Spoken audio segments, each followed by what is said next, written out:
"Hi, you're on the Reddit Confessions channel." She laughed. Not the way you laugh at a good joke, or when you're surprised and can't help it. This was sharp, short, cruel. Like a cough meant to humiliate. It was a Tuesday night. I remember because I'd spent the whole afternoon trying to cook something special. I burned the first batch of garlic bread. I undercooked the chicken. I restarted everything twice. The kitchen looked like a disaster zone. And all of it was for her. Because she'd had a rough week. Because I thought maybe, just maybe, she'd see that I was trying. That I still cared. But she didn't see that. She walked in, looked at the table, then at me and said, "That's cute. You playing house again?" Then she picked up the plate, scraped everything into the trash, and placed the dish back on the table upside down. That's when she laughed. I said nothing. I just stared at the upside-down plate like it was a tombstone. And I guess, in a way, it was for whatever was left of our marriage. She went to the bedroom, probably to text him. I don't know for sure, but let's be real. I know. You don't start sleeping in silk and locking your phone just because you're trying to rediscover yourself. That night, I slept on the couch. Again. The next morning, I asked if we could talk. She didn't even look up from her mug. She just said, "Making you happy isn't my job, Nolan." She said it with a yawn, like it bored her to even say it out loud. And then she added, "I'm not your emotional support animal." And just like that, with 7 words and a sip of overpriced oat milk, she made it clear. I didn't matter. That's when something shifted in me. Not in a fiery way. Not in a "I'm gonna get revenge" way. More like a final breath before flatlining. I didn't argue. I didn't beg. I didn't slam anything. But I did start doing something far more dangerous. I stopped caring. Quietly. Intentionally. And the cracks that formed after that? She didn't see them until the floor gave out beneath her. I didn't speak to her for 3 days. Not out of spite. Not even out of anger. I just had nothing left to say. You know when you've repeated yourself so many times that your own voice sounds fake? That's where I was. And the strange part was, she didn't seem to notice. Or maybe she did and she liked it. Lacey strutted around the apartment like she was finally free. She started dressing nicer, smiling more, playing music again in the mornings like she used to when we first met. But none of it was for me. I became background noise. Worse, furniture. She was glowing, but not the kind of glow you get from peace. It was the glow of someone who thinks they've gotten away with something. I saw her phone light up with messages she tilted away from me. I heard her giggling in the bathroom with the door locked. She started calling me buddy, in a tone that dripped with fake cheer, and she'd pat my shoulder on the way to bed like I was her elderly uncle or a tenant she pitied. I wanted to scream, but I didn't. I just kept withdrawing. Slowly, I stopped checking in, stopped making plans. I'd get home, microwave some dinner, and disappear into the back room with the door half closed. I didn't even touch her laundry anymore. Left it in the basket. She didn't say a word. But on the 4th night, she did something that still burns in my chest. I was watching an old movie in the dark. Something about it calmed me. And she walked in, stood by the door, and just said, "You've really given up, huh?" I didn't respond. She stood there a little longer, waiting for me to say something pathetic, probably. When I didn't, she muttered, "Wow, you're not even fun to hurt anymore," and walked away laughing. And that's when it hit me. She liked watching me bleed. Not literally, of course, but emotionally. She got something from my reactions. And now that I wasn't feeding her that power, she was starving for it. It was the only time I saw her genuinely frustrated in weeks. That night, I went to bed and lay staring at the ceiling, listening to her breathing on the other side of the mattress. She slept soundly, like she hadn't buried the man she once swore to love. But I wasn't asleep. I was wide awake. Not plotting, not planning, just watching. Watching her drift further into her illusion while I stood on the edge, unseen. The next morning I packed a bag. Just one. I didn't leave, not yet. I just wanted to see how long it would take for her to notice it by the door. Would she ask? Would she care? 2 days passed. She stepped over it. Kicked it once by accident. Never said a word. I think that's when I finally understood. She wasn't coming back. Because she never left. She had simply never been here at all. It was a quiet Thursday when I finally did something she couldn't ignore. I left a letter on the kitchen counter. Not dramatic. No accusations. Just a folded page, handwritten, sealed in an envelope with her name on it. Lacey, in my clumsy block letters. I didn't go to work that day. I stayed parked 2 blocks away, watching the apartment window like it might blink. My stomach twisted for hours. I wasn't even sure she'd read it. She never noticed the things that didn't scream for her attention. But this time, something changed. At exactly 5:42 p.m. I saw the blinds move. A pause. Then open. And there she was, standing still, holding the envelope like it might bite her. I could tell she'd opened it. Her face, so smug for weeks, suddenly locked into confusion. She tilted her head like she was listening for a sound that wasn't there. The letter didn't mention her lover. It didn't demand an explanation. It didn't even accuse her of anything. That's what rattled her. All it said was, "You once said making me happy wasn't your job, so I resigned from mine too. You'll figure out what that means soon enough." And no yelling, no threat, just detachment. She read it 3 times. I could see her lips moving. Then she crumpled it. Not ripped, crumpled. And that was her tell. Lacey only crumples things when she wants to destroy them without confronting what's on the page. I didn't come home that night. I stayed in a cheap hotel 15 minutes away. The kind with stiff towels and humming vents. I brought no luggage. No toothbrush. Just my wallet and the clothes on my back. I didn't sleep well, but I also didn't cry. That surprised me. I thought I'd feel empty or free or angry. Instead, I just felt unfinished. Like walking out of a movie halfway through the climax. The next morning, my phone had 3 messages from her. All short. No greetings. No concern.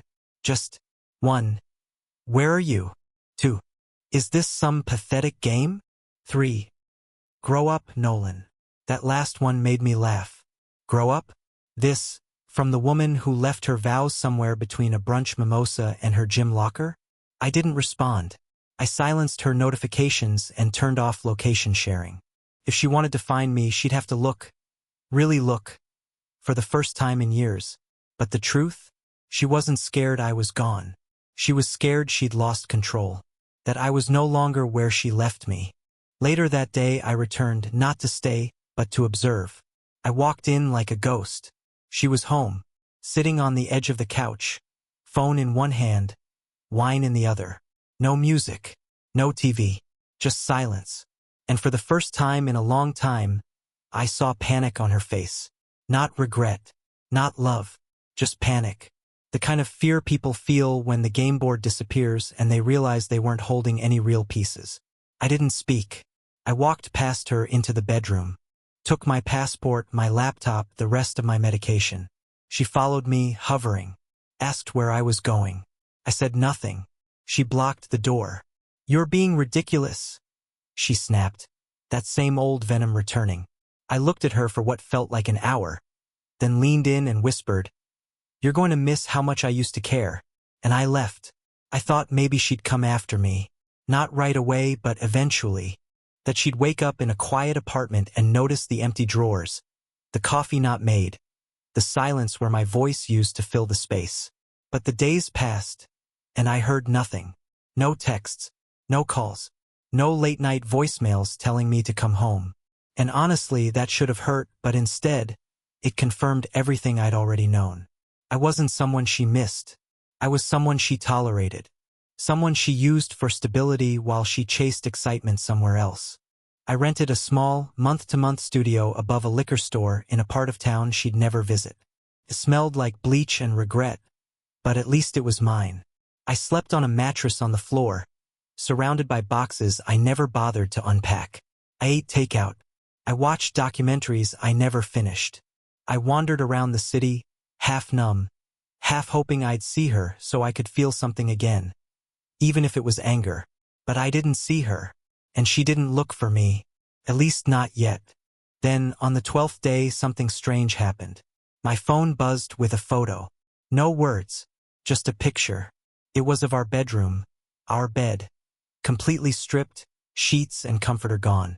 On the nightstand, facing the camera, was a ring box. Open. Empty. Hers.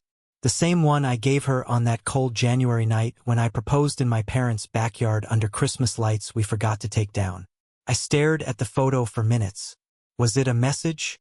A goodbye? A threat? Still, I didn't reply. That night, I got a call from a number I didn't recognize. I let it ring out. Then another. Then another. On the fifth try, I answered. It was her sister, Mallory, the one who always looked at me like I was too soft for Lacey. She didn't even greet me. Just said, "She's not doing great, Nolan. You made your point. Just don't be cruel." Cruel? Cruel? I sat there gripping the phone so hard my fingers went numb. For years I'd been invisible, disposable, second place in my own marriage. And now, the moment I stopped playing martyr, I was the villain? I didn't say any of that. I just hung up and turned off my phone. I don't think Mallory understood. It wasn't about punishing Lacey. It was about saving what little of me was left. A few days later, I finally checked the shared bank account. Not out of spite, I just needed to move funds before she did something dramatic. That's when I saw it. 3 large withdrawals. 1 to a hotel, 1 to a spa, and 1 labeled event catering. That last one made my stomach twist. I knew Lacey. If she was spiraling, she didn't cry in bathtubs or write poetry. She threw parties. Loud, glittery, staged events meant to show the world she was thriving. The catering bill was for $1,800. The note attached? Celebration dinner. Celebrating what? That question bounced around my head like a bullet. Couldn't sleep. I imagined her laughing in that too-tight red dress she used to save for special nights, surrounded by people who didn't know, or didn't care, what she'd done to me. And suddenly, I wasn't numb anymore. I was on fire. I didn't storm back. I didn't show up at the party. I did something worse. I sent her a package. Inside, her ring. A printed copy of our vows with all my parts blacked out.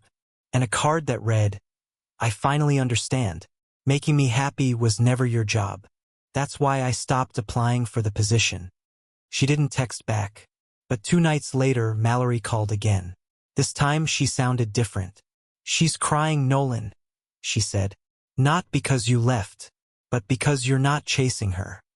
A week after I sent the package, I found myself standing in front of our old apartment building. I didn't knock. I didn't even go inside. I just stood there across the street, half hidden behind a street lamp, watching the window. The lights were on. Someone was home. I wanted to believe she was sitting in silence, maybe rereading the vows I'd blacked out, maybe regretting the slow rot she let grow between us. But regret requires awareness. And Lacey had always been skilled at escaping reality before it caught up with her. I turned around and started walking back to my new place, but halfway down the block, I noticed a car parked near the corner. A sleek black one I'd never seen before. Inside, the interior light was on, and there she was, Lacey, sitting in the passenger seat, head tilted, smiling at someone. I couldn't see his face clearly, just the outline, broad shoulders, confident posture, the kind of man who didn't worry about being loved, because he expected it as a given. I didn't hide. I didn't turn away. I just stood there, openly staring at the woman who once promised me forever, now laughing like a teenager in someone else's car. Eventually, the car pulled away. She never saw me, and somehow that hurt worse than if she had. I returned to the studio in silence. I didn't eat, didn't turn on the lights. I sat in the dark, holding my phone, thumb hovering over her contact. But I didn't call. Instead, I did something weaker. I opened our shared cloud storage. She'd forgotten to revoke access. Inside were dozens of new photos. Her at a rooftop bar. Her in a silk dress. Her with that man. Face partially turned, always just enough to keep him anonymous. It was all curated. A digital middle finger to the life we once built. But then I found something unexpected. A video. Not meant for me. It was short, under 30 seconds. She must have recorded it and accidentally saved it to the wrong folder. Played it. Her voice was soft, almost breathless. She was speaking to him. He thinks I'm just burned out, she said, laughing. Poor thing. He still believes I just need time. I don't even feel bad anymore. My heart didn't break. That had already happened. But this time something else cracked open, clarity. This wasn't a phase. It wasn't a mistake. It wasn't a miscommunication. It was a choice. Cold. Deliberate. Repeated. And I had been clinging to the ghost of someone who didn't exist anymore. Maybe never did. I closed the video and deleted it. Not out of mercy. Out of survival. Because if I watched it again, I knew I'd spiral. And I couldn't afford to spiral anymore. Not now. The next morning, I printed out a photo of the two of them, one where his reflection showed clearly in a restaurant window. I circled his face with a red marker and mailed it to her office. No note, no context, just a mirror. Let her figure out what I knew. Let her wonder if he was still a secret or now a liability. That evening, I got an email from her. Not a message. An email. The subject line, "Really?" The body, "This is low even for you." That was the moment I finally truly laughed. Because she still didn't get it. I wasn't trying to hurt her. I wasn't trying to win. I was just making space for truth to breathe. And it was choking her. She wanted control, not closure. But control doesn't work on someone who's already walked away. The first time I realized she was truly afraid wasn't when I left. It was after that email, cold, defensive, accusatory. "This is low even for you." I stared at those 7 words on the screen, and for the first time in months, I didn't feel hurt or angry. I felt amused, because what she really meant was, I'm losing control of the narrative. And Lacey never lost control. She curated her entire world like an art gallery. Every emotion staged, every expression edited. But now the cracks were showing, and she was trying to patch them with blame. 2 days after her email, I received a phone call from a mutual friend, Caleb. We weren't close, more like acquaintances orbiting each other through her social circle. He was always neutral, always polite. But this time, his voice was awkward, hesitant. "Hey man, not trying to get in the middle of anything, but Lacey's been saying some things. Stuff about you being unstable, that you left suddenly and took money, that you've been harassing her." My breath caught. I laughed bitter, dry. "She said what?" Caleb mumbled something about hoping we'd work it out and hung up. I sat there stunned. Not because I didn't expect it. Deep down I did, but because of how fast it escalated. She didn't just rewrite the story. She threw gasoline on it and handed out matches. That night, I received a formal notice from our shared property manager. Apparently, Lacey filed a complaint saying I had entered the apartment uninvited, which was laughable. I hadn't stepped foot in there since the day I left. But now I understood the new game. It wasn't about fixing things. It was about erasing me. Not just emotionally, legally, socially, digitally. She wanted to replace the reality of our 13 years together with a story where I was the unstable ex she barely survived. Could have fought back. Posted screenshots. Released the audio recordings I had from our counseling sessions, where she admitted to emotional affairs and gaslighting me. I still had the receipts. But instead, I did something that unnerved her more than any revenge ever could. I went silent again. No response. No defense. Just quiet. And then came the real twist. 3 weeks later, I got a knock at the door of my tiny studio. I opened it, expecting maybe a package or the landlord. Instead, it was Mallory, her sister. She looked exhausted. No makeup, hair pulled back, coat half-buttoned like she got dressed in a rush. "Can I come in?" she asked quietly. I hesitated, then stepped aside. She didn't sit, just stood near the door, fiddling with her sleeves.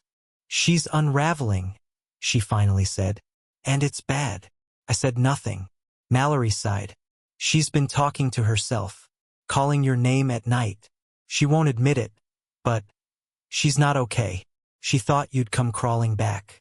But when you didn't, she broke." I wanted to feel something. Triumph, maybe. Satisfaction. But all I felt was pity. Not just for Lacey, but for the version of me who wasted years hoping someone like her would love me properly. "Why are you telling me this?" I asked. Mallory looked down, then said something I didn't expect. Because she lied about the guy. Grayson. He dumped her 2 days after your letter arrived. Said he wasn't into drama. She pretended she didn't care, but she cried for hours. And now she's saying she made a mistake. A mistake. That word hit me like a slap. I looked at Mallory and asked, "Is that what I was to her? A miscalculation?" She didn't answer. She didn't have to. Lacey had finally realized she wasn't irreplaceable. But the irony? And I already had. It was exactly 42 days since I left when she finally showed up. No warning. No call. Just the sound of sharp knocks at my studio door, like the guilt itself had grown fists. I knew it was her before I even looked through the peephole. There was a certain energy in the air. A heavy, twisted mix of desperation and pride that only she could carry. I opened the door slowly, and there she was. Lacey, hair curled like she was headed to brunch. Red lipstick, heels, but her eyes were wrecked, tired, red at the corners. Her mascara wasn't fresh, it was a cover-up. Her voice was quiet when she spoke. "Nolan, I just want to talk." I didn't move, just stood there in the doorway. She shifted uncomfortably, like the silence weighed more than the words she wanted to say. Finally, I stepped aside. Not because I wanted her inside, but because I wanted to see what she looked like surrounded by the mess she made. She walked in slowly, scanning the small space. The unmade bed, the takeout containers, the wall with nothing on it. "You've been living like this?" she asked softly. I didn't respond. I watched her sit down at the edge of the mattress like it was a therapist's couch. She folded her hands. "I've been thinking a lot about us." I waited for an apology, a real one, the kind that doesn't come with conditions or deflections. But of course, that's not what she brought. "I just got overwhelmed," she said, staring at her shoes. "You were always so emotional, always needing reassurance." I felt smothered. And then Grayson, he was just easy. There were no expectations, no history. She looked up then, and her voice cracked. But it was empty. He didn't care about me. Not really. He liked the idea of me, and when things got hard, he ran. She laughed bitterly. He didn't even fight for me. I almost asked if she realized the irony, but I kept quiet. She took a deep breath and reached into her bag, pulled out a small white envelope. "I signed the divorce papers," she said, placing it on the windowsill. "But I didn't file them. I wanted to give you that choice." That was the first honest thing she'd said since walking in. She stood up and moved closer. Too close. "I miss us," she whispered. "The way you looked at me like I mattered. No one's looked at me like that since you left. No one sees me anymore." I stepped back. Something inside me, something that used to ache for her, didn't flinch this time. It didn't even move. "I used to think," I said slowly, "that you stopped loving me because I wasn't enough. But now I know. You stopped loving me because I was too much. Too present. Too loyal. Too real. You wanted a placeholder, not a partner." Her eyes filled with tears. "That's not fair." "But it's true," I interrupted. "And deep down, you know it." She didn't argue. She walked to the door, turned once like she was waiting for some flicker of hope, then walked out. I waited until I heard her heels fade down the hall before I picked up the envelope. I opened it, read every line, then set it down. I wasn't angry anymore. I wasn't broken. I wasn't even nostalgic. I was free. I didn't file the divorce papers the next day, or the day after. Not because I had doubts, those had burned out long ago, but because I wanted the moment to matter. I wanted it to feel like a closing chapter, not a knee-jerk reaction. So I waited until a sunny Monday morning.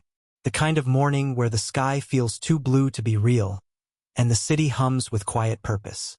I put on a clean shirt, walked to the courthouse with the envelope under my arm, and handed it over at the clerk's desk with a quiet nod. She stamped it without emotion. For her, it was paperwork. For me, it was rebirth. I walked out feeling light, not euphoric, not cinematic, just honest. Like I had finally stopped dragging a broken future behind me and started facing the world with both hands open. I didn't call anyone. I didn't post about it. I just went to a small diner across the street, ordered a cup of coffee, and for the first time in years, enjoyed my own company. In the weeks that followed, things got quieter. Lacey stopped trying to contact me. Maybe she finally understood that the version of me she once knew, the man who bent over backwards to make her feel worshipped, no longer existed. That version of me died the moment I realized love isn't sacrifice when it only bleeds one way. I started sleeping better. I picked up photography again, something I abandoned years ago because she said it was just a phase. I made new friends, real ones. I even started smiling at strangers, something I hadn't done in so long it felt foreign. But the most surprising part? I wasn't angry anymore. Not at her. Not at myself. Not even at the time I lost. Because everything I went through, every painful night, every moment I spent doubting my worth, it led me here. To a life where I'm finally enough for myself. A few days ago, I found an old photo of us in a storage box. One of those posed ones at a holiday party. She was laughing, her hand on my chest. I looked distant. I stared at it for a while, then slipped it into a drawer. Not to erase it, but to remind myself how far I've come. I used to think the worst part of heartbreak was being left. But I was wrong. The worst part is staying in something that starves your soul just because you're afraid to be alone. Now, I'm alone, but I'm not lonely. I've never felt more alive. This time I chose me, and I didn't look back. Thank you for following this emotional journey. Now it's your turn. Have you ever had to walk away from someone who didn't see your worth? Share your story in the comments below. And don't forget to like, subscribe, and follow Reddit Confessions for more real stories that hit where it hurts and heal where it matters.